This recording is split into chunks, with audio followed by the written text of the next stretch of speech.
Bed سے اتری، جانتی تھی اب اگر سونے کی کوشش بھی کرے گی تو کون سا فلک نے اسے سونے دینا ہے۔ ویسے تم کب آئی؟ عمل نے کمبل طے کرتے ہوئے پوچھا۔ میں تو 11 بجے ہی آ گئی تھی، پھر آنٹی نے فروٹس وغیرہ دے دیے تو بس وہی کھا رہی تھی۔ تمہیں تو پتہ ہے نا کہ رزق کی بے قدری نہیں کرتے، فلک نے معصومیت سے کہا۔ ہاں ہاں پتہ ہے مجھے، بس کر دو فلک، مجھے جیسے تمہارا پتہ نہیں ہے، یہ بات اور کسی سے کہنا جو تمہیں جانتا نہ ہو۔ عمل نے سر جھٹکتے ہوئے کہا۔ تم تیار ہو؟ میں ذرا اسے دیکھ لوں، پھر شاپنگ پر بھی تو جانا ہے نا، فلک نے بلند آواز میں کہا تاکہ اندر تک آواز چلی جائے۔ ہاں بھائی دیکھ لو، کس نے روکا ہے؟ مانی خیزی سے ہنستے ہوئے عمل نے ہانک لگائی۔ میں نے تمہیں کتنی بار کہا ہے کہ مجھے اس کے نام سے مت چڑھا کرو۔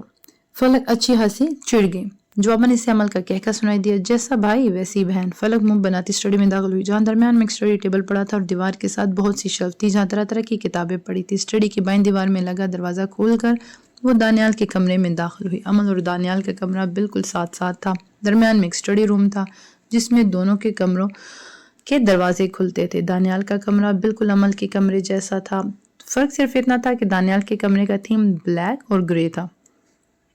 ہاں مگر دانیال کا کمرہ عمل کے کمرے کی نسبت نفیس تھا۔ کمرے میں نیم اندھیرا تھا، ایک دیوار پر جا بجا عمل، فلک اور دانیال کی اسکول، کالج اور مختلف ایونٹ کی تصاویر لگی تھی۔ فلک مسکراتی ہوئی بیڈ تک آئی۔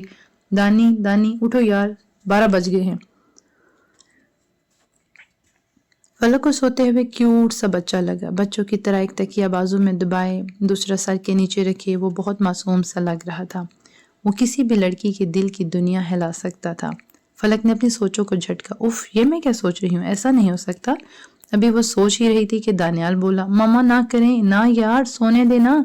دانیال نے کروٹ بدلی۔ فلک کی برداشت بس اتنی ہی تھی، وہاں اس مہارانی کو اٹھاؤ اور یہاں ان لاڈ صاحب کو، دونوں ایک ہی جیسے ہیں، ڈھیٹ مجال ہے جو ایک آواز پر اٹھے۔ فلک خفگی سے بڑبڑائی۔ دانی منوس اٹھ بھی چکو اب، فلک نے بے خبر سوتے دانیال کو بری طرح سے جھنجھوڑتے ہوئے کہا۔ ممی بچائیں، زلزلہ آ گیا۔ دانیال بوکھلا کر اٹھ بیٹھا۔ ارے بے وقوف چپ کرو، یہ میں ہوں فلک، فلک نے تب کر کہا۔ وہ تم کب آئی؟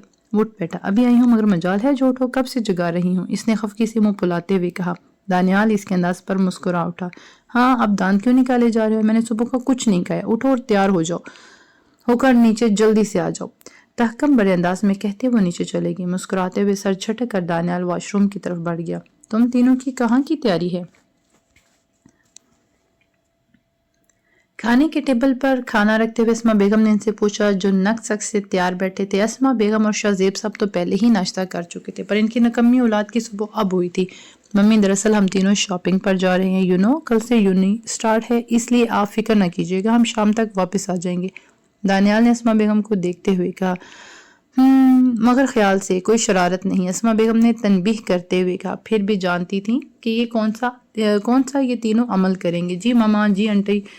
ان تینوں نے سر ہلایا۔ باتوں ہی باتوں میں ناشتہ کرنے کے بعد وہ تینوں اٹھے۔ اللہ حافظ آنٹی، اللہ حافظ ماما، وہ تینوں کہتے ایک ساتھ باہر نکلے۔ اسما بیگم نے مسکراتے ہوئے انہیں دیکھا اور برتن اٹھانے لگی۔ شاہ زیب خان سراج خان کی اکلوتی اولاد تھے، ان کی شادی ان کی خالہ زاد اسما بیگم سے ہوئی تھی۔ سراج صاحب دل کے مرض کی وجہ سے دنیا سے منہ موڑ گئے۔ شاہ زیب صاحب کا اپنا بزنس تھا۔ اسما بیگم اور شاہ زیب خان کے 2 بچے تھے، امن شاہ زیب خان اور دانیال شاہ زیب خان، وہ دونوں جڑواں تھے اور شاہ زیب خان کی کل کائنات تھے۔ وہ دونوں ان کے بہت لاڈلے تھے پر بدتمیز بالکل نہ تھے، ہاں پر شرارتی بہت تھے۔ دونوں کے ساتھ فلک بھی ان کاموں میں ان کی پارٹنر تھی، ہر جگہ ان کی شرارتوں کے چرچے تھے۔ فلک کا گھر بھی بالکل ان کے ساتھ تھا۔ وہ تینوں 19 سال کے تھے اور کالج سے فارغ ہوئے تھے۔ اب انہوں نے یونیورسٹی میں ایڈمیشن لیا تھا۔ نواب افندی کے 2 بیٹے تھے، سہیل افندی، فرحان افندی۔ دونوں بھائیوں میں بہت محبت تھی، پر ایک بار دونوں بھائیوں میں بزنس کو لے کر لڑائی ہوئی اور پھر سہیل افندی گھر چھوڑ گئے۔ فرحان افندی ہر بڑے بھائی سے کب تک منہ موڑ سکتے تھے؟ فرحان افندی کے 2 بچے تھے، بڑا بیٹا سارم افندی اور چھوٹی بیٹی فلک افندی۔ فلک افندی چھوٹی اور لاڈلی ہونے کی وجہ سے تھوڑی سی شرارتی تھی۔ سارم بھی پہلے بہت شوق سے لڑکا تھا مگر وقت نے اس کے ساتھ ایسا کھیل کھیلا کہ وہ بہت سنجیدہ مزاج ہو گیا تھا۔ فلک بھائی میں اس بدلاوے کی وجہ جانتی تھی پر پھر بھی کچھ نہیں کر سکتی تھی، اور یہ فلک، عمل اور دانیال کی ہی وجہ سے تھا کہ وہ پہلے جیسا تو نہیں پر کافی حد تک نارمل ہو گیا تھا۔ فلک تو سارا دن شاہ زیب مینشن میں پائی جاتی تھی، دونوں گھروں کے درمیان میں گہری دوستی کا رشتہ تھا۔ گاڑی میں ایڈی شیرن کا گانا I'm in love with the shape of you پورے زور و شور سے چل رہا تھا۔ کھڑکیاں کھول لے، عمل فلک دونوں کھڑکیوں سے باہر نکلی، جھوم رہی تھی۔ ارد گرد سے گزرتے منچلے بھی ان پر فکرے کس رہے تھے، مگر انہیں سب کی عادت تھی سو وہ بے نیاز بنی ہوئی تھی۔ تم دونوں اپنا منہ اندر کرو گی یا نہیں؟ دانیال سخت جھنجھلایا ہوا تھا۔ اس وقت وہ تینوں ایک جیسے کپڑے پہنے ہوئے تھے، اسکائی بلو چیک والی شرٹس اور ڈارک بلو جینز۔ کیا ہے یار دانی، حد کرتے ہو، انجوائے تو کرنے دیا کرو نا، فلک نے چڑ کر کہا۔ ابھی فلک بول ہی رہی تھی کہ پاس سے گزرتے ایک لڑکے نے دان دکھاتے ہوئے ہانک لگائی۔ او ہو لاہور دیاں کڑیاں، ہائے قربان لالے دی جان۔ فلک اور عمل کو تو اس کے دان دے کر ہی کراہت ہونے لگی تھی، اور وہ بیچارہ جو قربان جا رہا تھا گاڑی کے شیشے بند ہوتے ہی مایوس ہو گیا۔ دیکھا، میں بولے جا رہا تھا کہ اندر آؤ، پر نہیں۔ اور محترمہ فلک، قربان لالے دی جان، دانیال نے کہکا لگاتے ہوئے کہا۔ اچھا دانی دفع کرو اور گاڑی تیز چلاؤ نا پلیز، عمل نے منت آمیز لہجے میں کہا، جبکہ فلک کو تو دانیال کی اس طرح بولنے پر آگ ہی لگ گئی۔ سمجھتا پتہ نہیں کیا ہے خود کو، ہے کیا پورا چول، بدتمیز امریکن بندر۔ فلک زیر لب بڑبڑائی اور ناک سکوڑا۔ کیا بولا تم نے مجھے؟ بیک مرر میں دانیال نے آنکھیں دکھاتے ہوئے پوچھا۔ تم سے مطلب میری مرضی، جو بولوں، فلک نے تپ کر جواب دیا۔ او بس کرو تم دونوں، میں بھی ہوں تم لوگوں کے ساتھ، جب دیکھو لڑتے رہتے ہو تم دونوں۔ عمل نے تنگ آ کر کہا، میں نہیں لڑتی بڑتی، تمہارا بھائی خود شروع کرتا ہے۔ فلک نے غصے سے کہا، کیا مطلب ہے تمہارا؟ ہاں میں، یعنی کہ میں شروع کرتا ہوں؟ تو شاید میں ہی شروع کرتا ہوں گا، کندھے چکاتے دانیال نے معصومیت سے کہا۔ اوف دانی تم چپ رہو، عمل نے دانیال کو گھورتے ہوئے وارننگ دی۔ اچھا سوری، بس کرو گڑیا، اور پورے 10 منٹ بڑا ہوں تم سے، آپ بولا کرو مجھے، کیا تم لگی رہتی ہو؟ دانیال نے بظاہر سنجیدگی دکھاتے ہوئے کہا۔ عمل اور فلک تو اس کے گڑیا کہنے پر ہنس ہنس کر لوٹ پوٹ ہو گئی۔ اور وہ آپ تو میں ان کو بھی نہ کہوں۔ عمل نے اپنی شرٹ کا کالر میں منہ چھپا کر شرمانے کی ناکام اداکاری کرتے ہوئے، بس کرو چھوئی موئی، شرمانا تو دیکھو اس کا، فلک نے دانیال کو دیکھتے ہوئے کہا، اور دونوں ہنسنے لگے۔ یہی تو تھی ان کی دوستی، اب لڑ رہے ہیں اور اگلے ہی لمحے وہ ہنس رہے ہوتے۔ وہ تینوں اس وقت جینٹس کے سائڈ پر کھڑے کپڑے خرید رہے تھے۔ یار دانی تم پر یہ شرٹ بہت سوٹ کر رہی ہے، عمل نے ستائشی انداز میں کہا۔ واقعی خاکی رنگ کی وہ شرٹ بہت خوبصورت تھی۔ وہ تو پھر تم لوگ بھی یہی لے لو، دانیال نے شرٹ کو الٹ پلٹ کرتے ہوئے کہا۔ پر مجھ پر یہ کلر سوٹ نہیں کرے گا نا، فلک پریشانی سے بولی۔ نہیں یہ کلر بہت اچھا لگے گا تم پر، کیوں عمل؟ دانیال نے عمل کی بھی رائے لینی چاہیے۔ عمل مسکرائی۔ ہاں فلک تم پر سوٹ کرے گا یہ کلر، اور مجھے بھی شرٹ اچھی لگ رہی ہے، عمل نے کہا۔ وہ تینوں ہمیشہ ایک ساتھ اور ایک جیسی ہی شاپنگ کرتے تھے اور ہمیشہ ایک جیسے کپڑے ہی پہنتے تھے، اور اسی وجہ سے وہ اکثر بہت سی پارٹیز اور تہواروں میں بہت سے لوگوں کی توجہ کا مرکز بھی ہوتے تھے۔ ایک تو تینوں ہی خوبصورت، جو ایک دفعہ دیکھنے والے کو دوسری بار دیکھنے پر مجبور کرتے، اور دوسرا ان کی ڈریسنگ سینس بھی کمال کی تھی۔ اچھا چلو پھر لے لوں تینوں کی، دانیال بولا۔ ہاں پیک کرواؤ، ہم دوسری شاپ پر جا رہی ہیں، عمل اور فلک دانیال کو بتا کر نکل گئیں۔ عمل اور فلک الگ الگ ریکس کی طرف بڑھ گئیں۔ عمل شرٹس دیکھ رہی تھی کہ کوئی آ کر اسے زور سے ٹکرایا۔ صاف پتہ چل رہا تھا کہ یہ سب جان بوجھ کر کیا گیا ہے، کیونکہ جس طرح عمل سب سے الگ ریک کے بالکل ساتھ کھڑی تھی، وہاں کسی کا بھی ٹکرانا ناممکن تھا۔ بروقت دیوار کا سہارا لے کر عمل نے خود کو گرنے سے بچایا۔ وہ سوری بیوٹیفل، فہد قریشی نے معذرت کرتے ہوئے کہا۔ بائی دا وے آپ پر یہ کلر بہت سوٹ کر رہا ہے بیوٹیفل لیڈی، فہد نے شرارت سے ہنستے ہوئے کہا۔ ایسا ہی تھا، وہ ہر راہ چلتی خوبصورت لڑکی کو چھیڑنا اس کا فرض تھا۔ فہد کے شرارت سے دیکھنے کا انداز عمل کو سخت ناگوار گزرا۔ اس کے پیچھے اس کے دوستوں میں بھی بے ڈھنگے انداز میں کہکے لگائے۔ اسٹاپ دس نانسنس، اچھے سے جانتی ہوں میں تم جیسے لڑکوں کو، پہلے جان بوجھ کر ٹکراتے ہو، پھر لائن مار کر ڈیٹ پر لے جاتے ہو، مگر میں ان لڑکیوں جیسی نہیں ہوں۔ میں عمل شاذیب خان ہوں، جو اپنے مقابل کو ناکو چنے چبوا دیتی ہوں۔ تم ہو کیا چیز میرے سامنے؟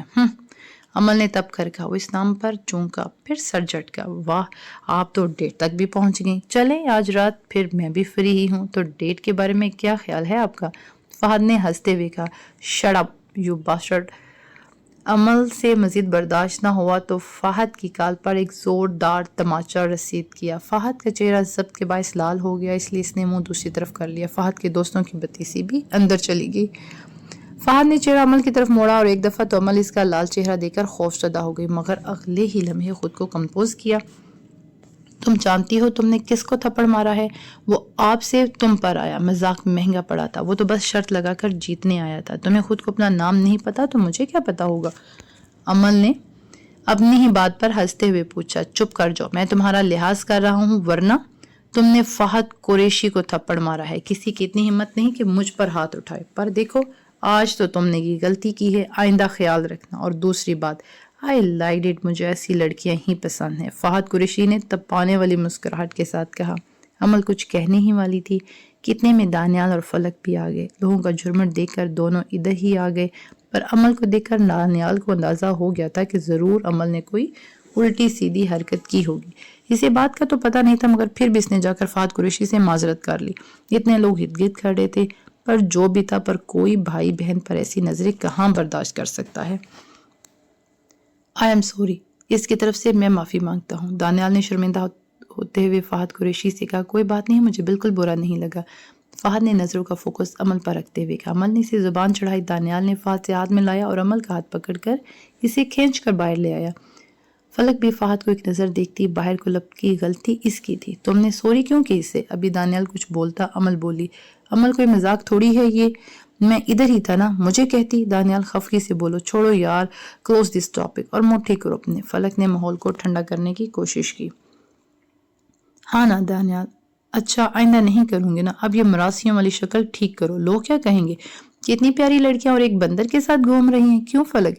امل نے دانیال کو تپانے کے لیے آخر میں اپنی جینز کی پاکٹ میں موبائل اڑستی فلک کو بھی گھسیٹا۔ ہاں ہاں بالکل، اور مجھ سے کسی نے پوچھا تو میں بھی کہہ دوں گی کہ ڈرائیور ہے میرا۔ فلک بھی بھلا کیوں پیچھے رہتی، اور دانیال بیچارہ اتنی بے عزتی پر منہ کھولے انہیں دیکھ رہا تھا۔ چلو یہ منہ کیوں کھولا ہوا ہے، بند کر دو، نیرے چمپینزی لگ رہے ہو، اور جلدی سے کچھ کھلاؤ۔ وہ دونوں حکم دے کر چل پڑی، اور وہ بیچارہ بھی اپنی اتنی بے عزتی کروا کر ان کے پیچھے ہو لیا، پر فون کا کیمرہ کھول کر دیکھنا نہیں بھولا کہ کہیں سچ میں ہی ایسا نہ ہو۔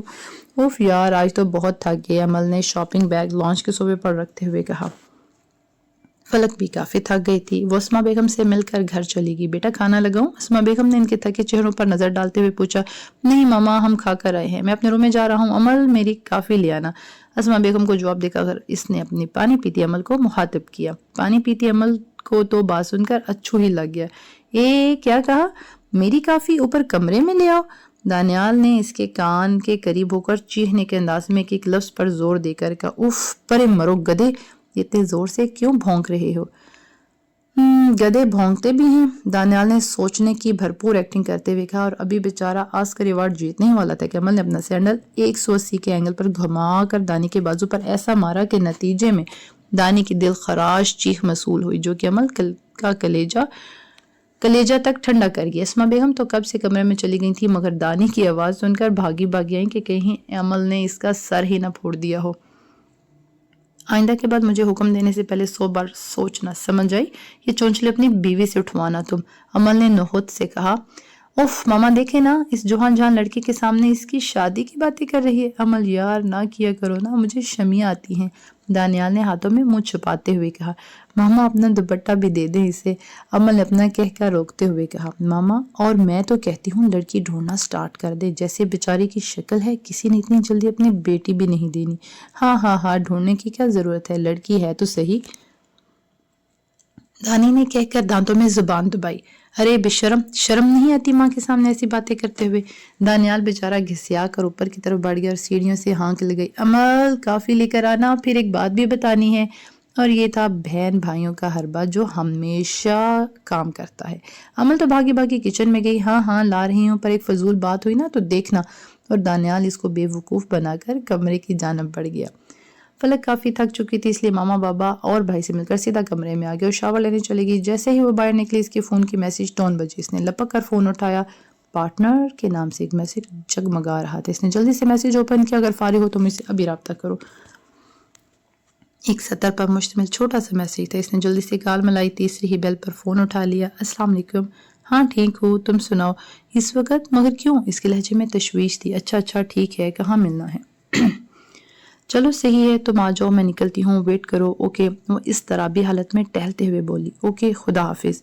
دوسری طرف سے شاید رابطہ منقطع ہو گیا تھا۔ وہ جلدی سے ڈریسنگ کی طرف بڑھی اور تیار ہو کر باہر نکلی۔ داخلی دروازے کے پاس ہی سے عائشہ بیگم مل گئی۔ عائشہ بیگم نے ایک تفصیلی نگاہ اس پر ڈالی، سر پر کیپ، جینز شرٹ پہنے وہ پھر سے کہیں جانے کے لیے تیار نظر آئی۔ کہیں جا رہی ہو؟ اور وہ بھی اس وقت؟ عائشہ بیگم نے گھڑی پر نظر ڈالتے ہوئے کہا۔ ماما وہ دراصل امل نے بلایا ہے، اسے کوئی کام ہے مجھ سے، میں جلدی میں آنے کی کوشش کروں گی۔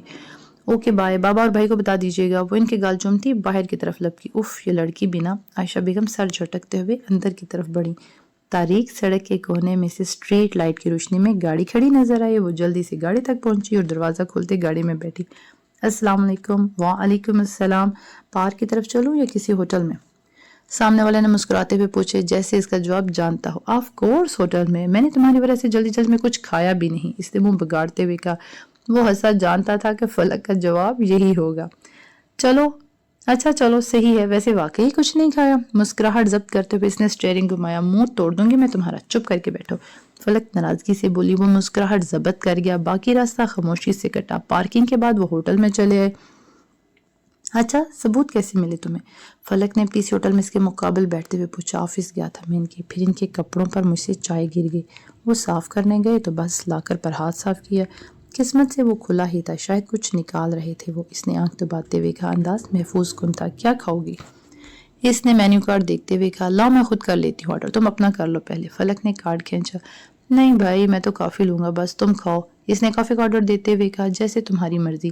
فلک نے کندھے اچکاتے ہوئے کہا۔ ویٹر کو آرڈر دینے کے بعد وہ اس کی طرف مڑی۔ اس فائل کی کاپی ہے؟ ہاں لایا ہوں، یہ لو، اسے تم اپنے پاس سنبھال کر رکھنا۔ اس نے تنبیہی انداز اپنایا۔ اس نے ایک نیلے رنگ کی فائل اس کی طرف بڑھائی۔ ٹھیک ہے، اللہ کرے سارے مسائل حل ہو جائیں اور سب پہلے جیسا ہو جائے۔ فائل پر نظر دھڑاتے ہوئے فلک نے کہا، امید تو ہے، باقی اللہ وارث۔ کافی کا کپ اٹھتے ہوئے وہ بولا، عالیہ بچو ٹھیک ہیں اور باقی سب؟ لزانیہ کھاتے ہوئے فلک نے اسی کی جانب دیکھتے ہوئے پوچھا۔ ہاں ٹھیک ہیں، تمہیں یاد کرتی ہیں بہت، اور اپنے انہوں کو بھی۔ بس اب تو سب ٹھیک ہو جائے گا۔ کافی کا سپ لیتے ہوئے اس نے کہا، امل اور دانیال کیسے ہیں؟ ٹھیک ہیں، کوک پیتے ہوئے فلک نے جواب دیا۔ تم نے ہمارے بارے میں دانیال کو بتایا ہے؟ سنجیدگی سے فلک کی جانب دیکھتے ہوئے اس نے پوچھا۔ نہیں، اور بتانا چاہتی بھی نہیں، فی الحال تو نہیں۔ فلک نے ٹیشو پیپر اٹھاتے ہوئے کہا، اچھا ہے، کسی کو مت بتانا، وگرنہ اگر یہ بات کھل گئی تو ہمارے لیے ہی مسئلہ ہوگا۔ کافی کا خالی مگ میز پر رکھتے ہوئے اس نے کہا، ایسی باتیں تو مت کرو نا، تمہیں پتا ہے نا تم کتنے اہم ہو میرے لیے۔ فلک نے نم لہجے میں کہا، اور میں کل رات میں ہی بابا سے بات کر لوں گی۔ فلک نے سنجیدگی سے کہا، ہاں میں بھی یہی چاہتا ہوں کہ سب کچھ جلدی ہو جائے۔ اس نے مسکراتے ہوئے کہا، اچھا چلو اب ہمیں چلنا چاہیے۔ اس نے مینیو کارڈ میں پیسے رکھتے ہوئے کہا، چلو۔ فلک بھی کرسی دھکیلتی ہوئی اٹھ کھڑی ہوئی۔ راستے بھر دونوں خاموش رہے۔ اوکے، کل یونی میں ملاقات ہوگی، اور میرے ڈپارٹمنٹ کا تو پتہ ہے نا تمہیں، ورنہ میں گیٹ پر آ جاؤں گا۔ اس نے فلک کو دیکھتے ہوئے کہا، ہاں پتہ ہے، اور نہ پتہ چلا تو پوچھ لیں گے کسی سے، اور گیٹ پر آنے کو تو رہ نہیں دینا۔ فلک نے اس کے کنسرن پر مسکراتے ہوئے کہا، اچھا چلو، خدا حافظ۔ فلک نے ایک سائڈ پر ہو کر ہاتھ ہلایا، خدا حافظ۔ وہ زیر لب بولی۔ اسٹریٹ لائٹ کی روشنی میں فلک نے اس کی دور جاتی گاڑی کو